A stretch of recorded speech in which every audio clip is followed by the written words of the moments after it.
notice that this week we're in a bit of a different location than we would normally be in. That's because this is our first trip away in the Opus. We arrived at the campsite yesterday and we're just here for 2 nights, so this is our only full day here. We're stopping here tonight, going home again tomorrow. And it's been interesting. Yesterday was interesting, wasn't it? Yeah, it definitely was. It was an interesting setup and such, as you'll probably hear about. We started off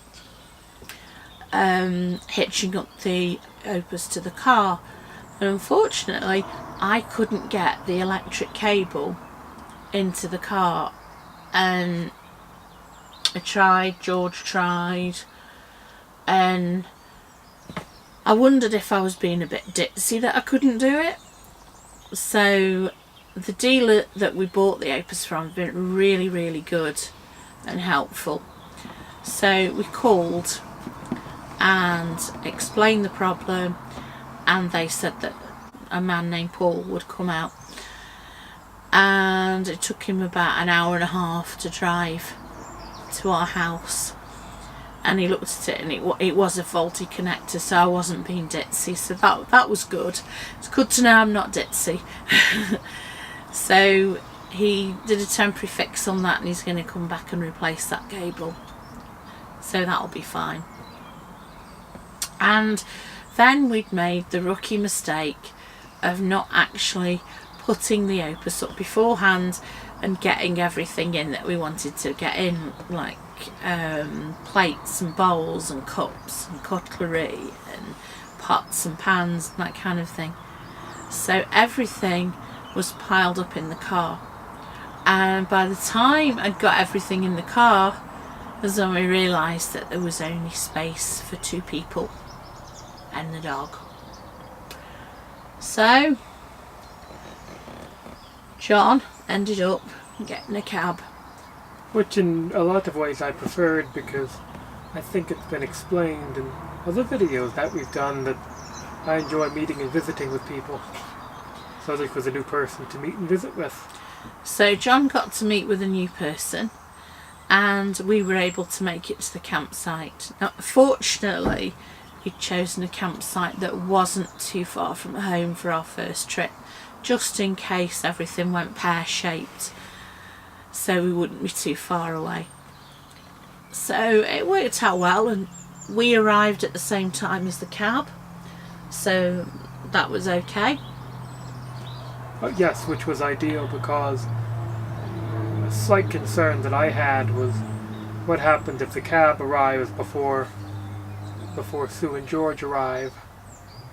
It didn't work out like that. We all arrived at the same time. Yes, it couldn't have worked out any better in that respect. The site wardens are super friendly, and allocated us to a pitch that's not too far from the toilet block, so it'd be easier for John to get there and to go and have a shower and so on. Well, not just myself, but George as well. But George as well, yes. And I could be wrong, I think you found it quite convenient how close. Yes. But we don't need to know about my nighttime toilet trips, thank you, John. Well, that wasn't on about nighttime one, but obviously when you wake up in the morning you might want to have a visit. Okay, that's enough about toilet habits, thank you. So we pulled up to our pitch, and we were lucky that next door to us we got a couple there. I don't know the wife's name, but the husband's called John as well, and we were chatting to them, and I said that this was our first time, and John offered to help. So it was really good. He helped unhitch and park up the Opus and set it all up and so on. It was really, really good of him to help. It was very good, and we've had some nice chats with him and his wife since, haven't we? Yes, we have. Both of us have had some very nice chats. And the campsite that we're at is really good. and we're going to do a separate video about what this is like. It's got a really interesting history, and there's some bits of it that you can still see round about. So we'll do another video about that so that you can see it too, and what the facilities are here too, because it's good. It's a really nice little campsite, I think. And you're enjoying it, aren't you, Jasper? Yes. Jasper's enjoying it. We haven't put the awning up this time because we had enough problems setting up the Opus, being our first time and all. So we shall save the video of the tour of the Opus and the awning until we've got them both up, when we're a bit more confident about getting it up more easily. But this part that we're sat in is what's known as the club lounge in the brochure.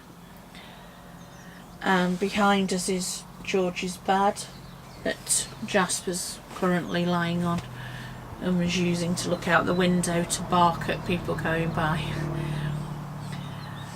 So thanks for joining us anyway. If you liked the video, please give us a thumbs up, and if you don't already, please subscribe, then you won't miss one of our weekly uploads. Thanks for joining us, and we'll see you next time. Bye. Bye now.